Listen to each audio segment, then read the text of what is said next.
Assalamualaikum warahmatullahi wabarakatuh. Halo, selamat sore teman-teman. Bagaimana kabar kalian? Semoga selalu sehat ya.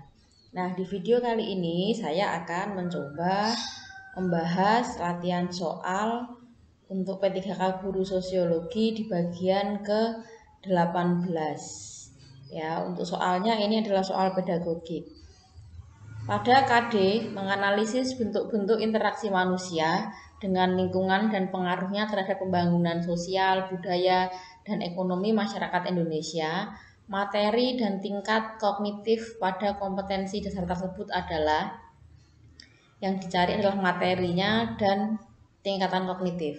A. Bentuk-bentuk interaksi manusia dengan lingkungan dan pengaruhnya terhadap pembangunan sosial, budaya, dan ekonomi masyarakat Indonesia, tingkatan kognitifnya C4. B. Bentuk-bentuk interaksi manusia dengan lingkungan dan pengaruhnya terhadap pembangunan sosial, budaya, dan ekonomi masyarakat Indonesia, tingkatan kognitif C3. C. Bentuk-bentuk interaksi antar manusia dengan lingkungan tempat tinggal dan tempat kerjanya, tingkatan kognitif C3. Atau D. Keterkaitan pembangunan pendidikan sosial dan budaya masyarakat. Nah, di sini jelas bahwa materinya itu adalah bentuk-bentuk interaksi manusia dengan lingkungan dan pengaruhnya terhadap pembangunan sosial, budaya, dan ekonomi masyarakat Indonesia. Lah, untuk tingkat kognitif ini, menganalisis di sini adalah termasuk di C4. Nah, untuk video kali ini saya akan mencoba mengulas tentang tingkatan kognitif ya dalam pembelajaran. Nah, ini adalah, masih ingatkah teman-teman semua tentang taksonomi Bloom C1 sampai C6? Ya, C1 itu adalah remember atau mengingat, C2 itu understand atau memahami, C3 itu apply atau menerapkan. C1, C2, dan C3 ini termasuk dalam LOTS atau Lower Order Thinking Skills ya. Jadi keterampilan berpikir tingkat rendah. Kemudian C4 itu analysis atau menganalisis seperti tadi ya.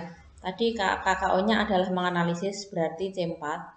Kemudian C5 itu evaluate atau mengevaluasi, dan C6 itu create atau mencipta. Nah, C4, C5, dan C6 ini adalah pembelajaran yang HOTS atau Higher Order Thinking Skills, keterampilan berpikir tingkat tinggi. Nah, lanjut ya mengulas tentang ini. Nah, jadi pembelajaran yang HOTS itu ada dalam ranah kognitif C4 sampai C6. C4 itu menganalisis, C5 itu mengevaluasi, dan C6 itu mencipta. Jadi tadi adalah termasuk KD HOTS ya, pembelajaran yang HOTS. Dan selanjutnya, apa pembelajaran HOTS itu? Yang pertama, sebuah situasi belajar tertentu yang memerlukan strategi pembelajaran yang spesifik dan tidak dapat digunakan di situasi belajar lainnya. Jadi pembelajaran itu akan dimulai dari pembelajaran yang LOTS dulu, kemudian naik ke pembelajaran yang HOTS. Maka pembelajaran HOTS itu spesifik sifatnya. Yang kedua, bahwa kecerdasan yang tidak lagi dipandang sebagai kemampuan yang tidak dapat diubah, melainkan kesatuan pengetahuan yang dipengaruhi oleh berbagai faktor yang terdiri dari lingkungan belajar, strategi, dan kesadaran dalam belajar. Jadi kecerdasan itu sekarang dibentuk melalui keterampilan berpikir tingkat tinggi. Kemudian yang ketiga, pemahaman pandangan yang telah bergeser dari unidimensi, linear, hierarki, atau spiral menuju pemahaman pandangan yang multidimensi dan interaktif.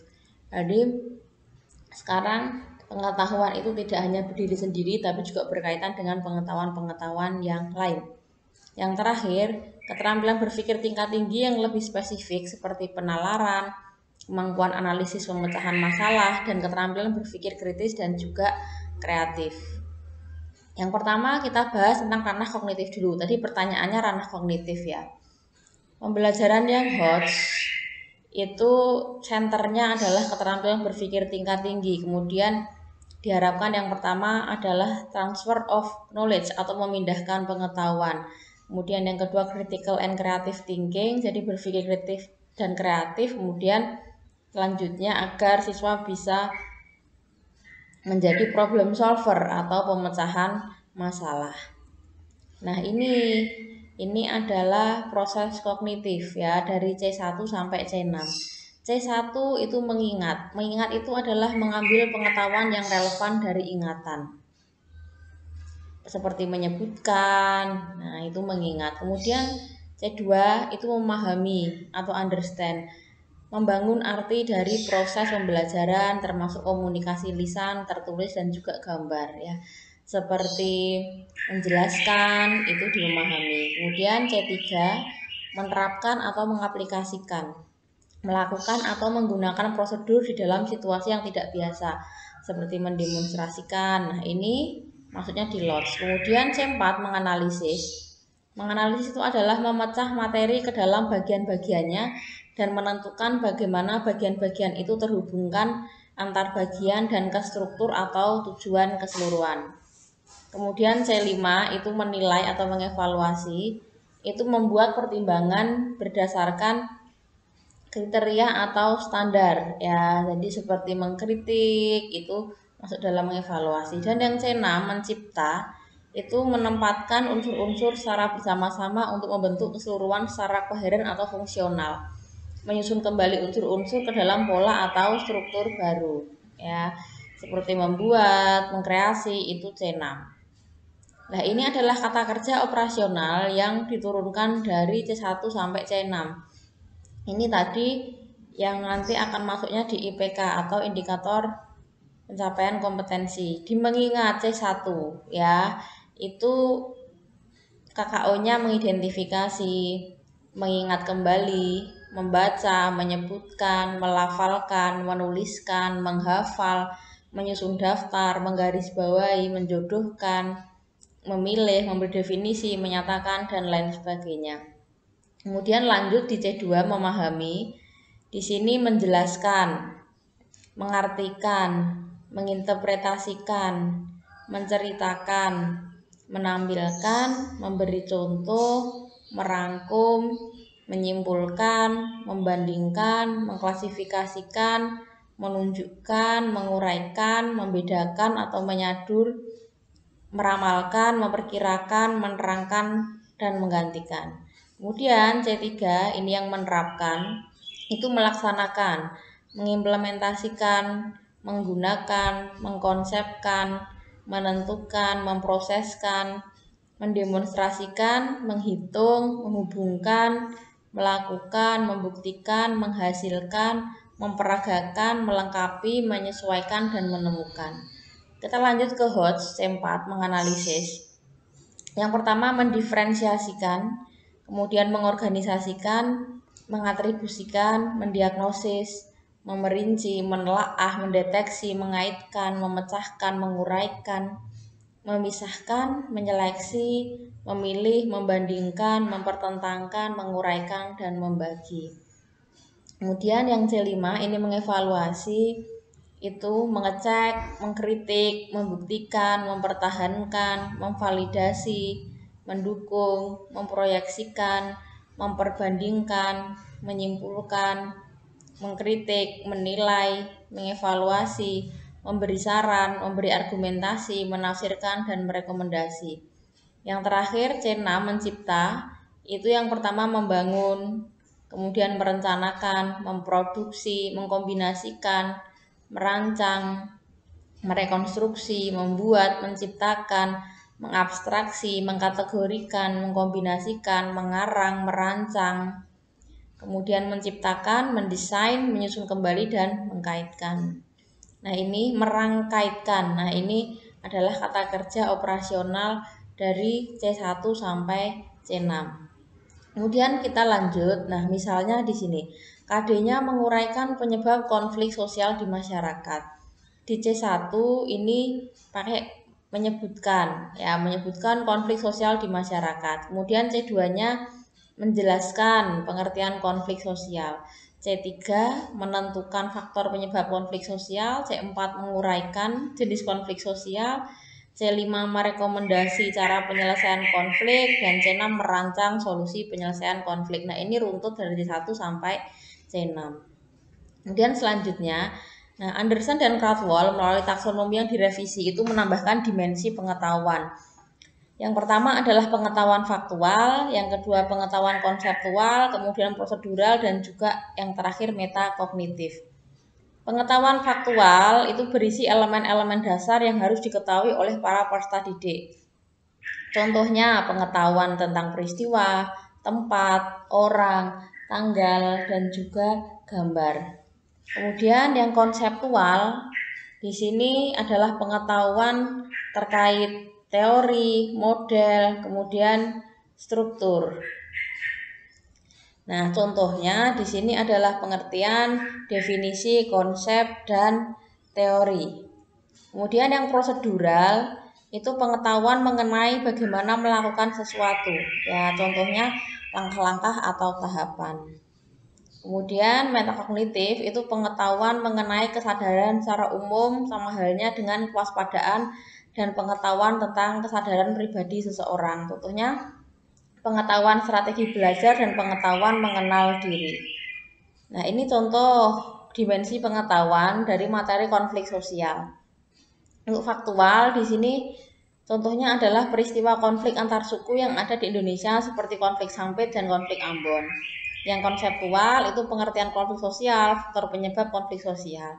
Yang prosedural itu langkah-langkah penyelesaian konflik, dan yang metakognitif adalah kesadaran peserta didik bahwa konflik harus segera diselesaikan dalam masyarakat agar tidak menjadi kekerasan. Nah, ini adalah pembagian ranah ya, atau di sini keterkaitan antara dimensi pengetahuan dan dimensi proses kognitif. Ini namanya sumbu simetri Hodge ya. Jadi pengetahuan yang Hodge ya, pembelajaran yang Hodge itu dari C4, C5, dan C6. Kemudian materinya adalah materi konseptual, prosedural, dan metakognitif. Kalau pembelajaran Lodge itu bisa dimulai dari yang faktual dan juga C1. Kemudian kita beranjak ke kedua, yaitu ranah afektif atau sikap. Tentu beda ya. Kalau ranah kognitif itu tadi adalah C1 sampai C6, kalau afektif itu A1 sampai A5. Itu ya. Dimulai dari A1 yaitu penerimaan. Yang penerimaan itu apa sih? Itu kan.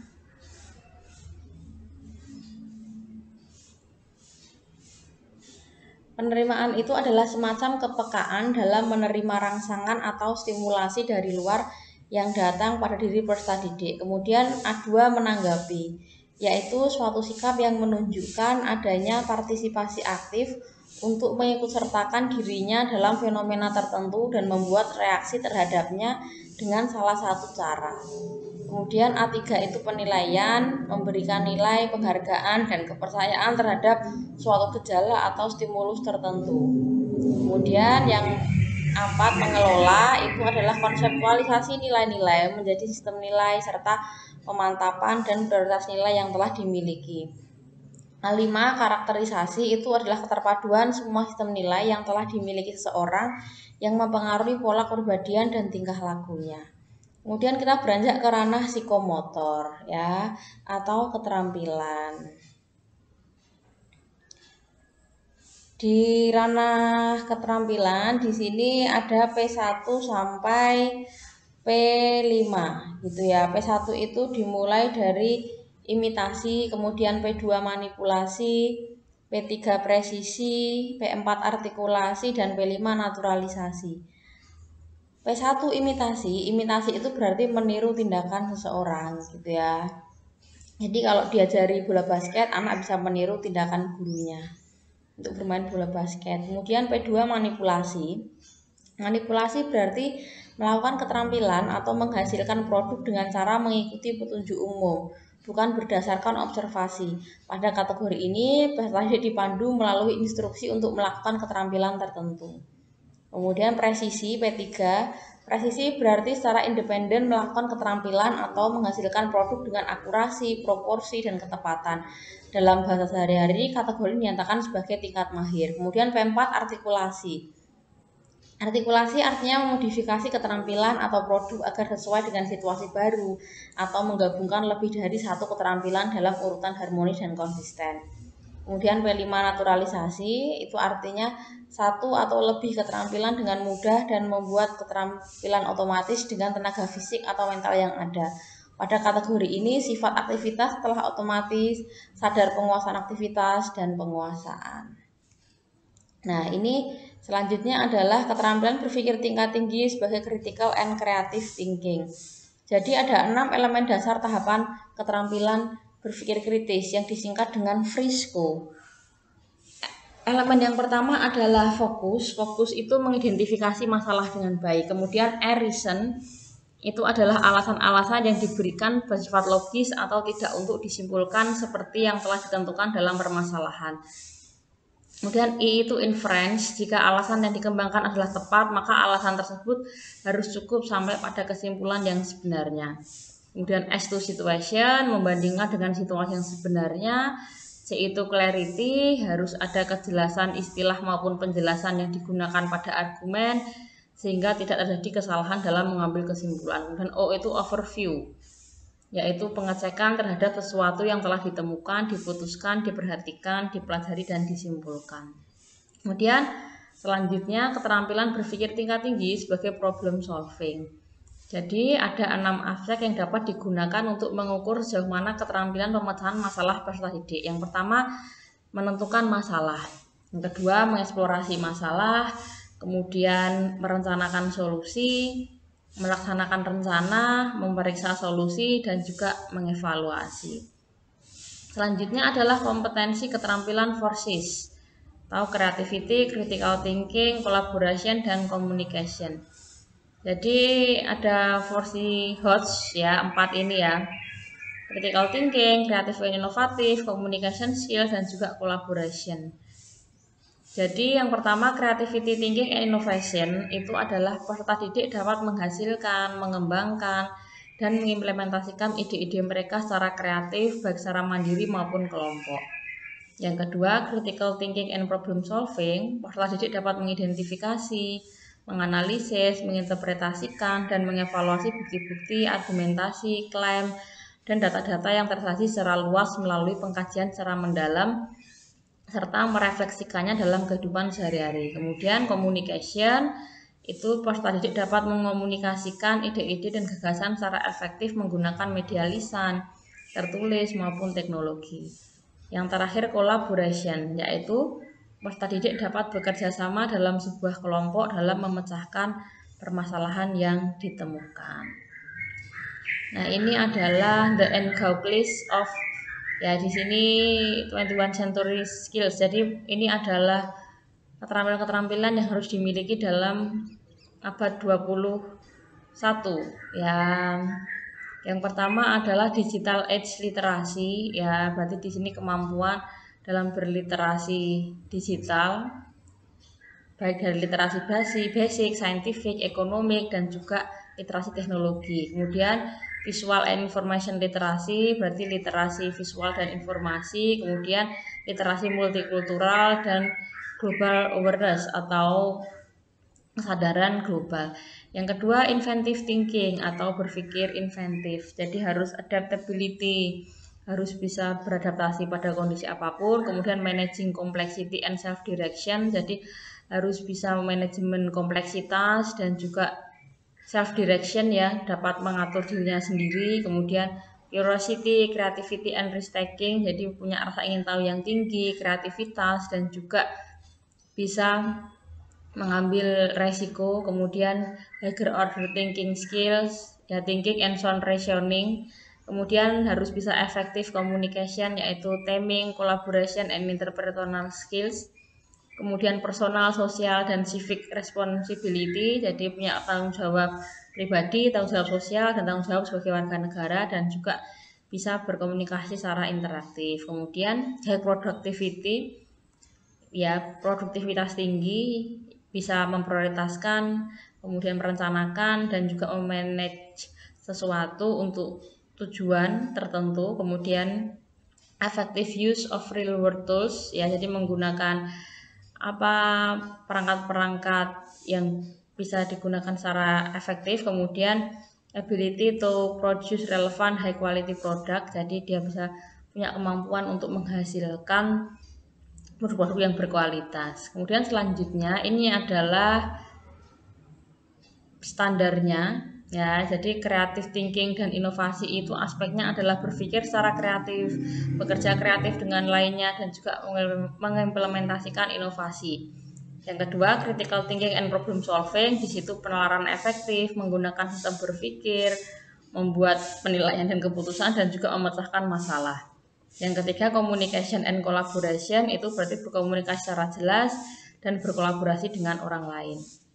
Kemudian information, media, and technology skills, ICTs, itu mengakses dan mengevaluasi informasi, menggunakan dan menata informasi, menganalisis dan menghasilkan media, kemudian mengaplikasikan teknologi secara efektif. Kemudian life and career skills, yang pertama adalah character building, pembentukan karakter, itu menunjukkan perilaku scientific attitude, yaitu hasrat ingin tahu, jujur, teliti, terbuka, dan juga penuh kehati-hatian.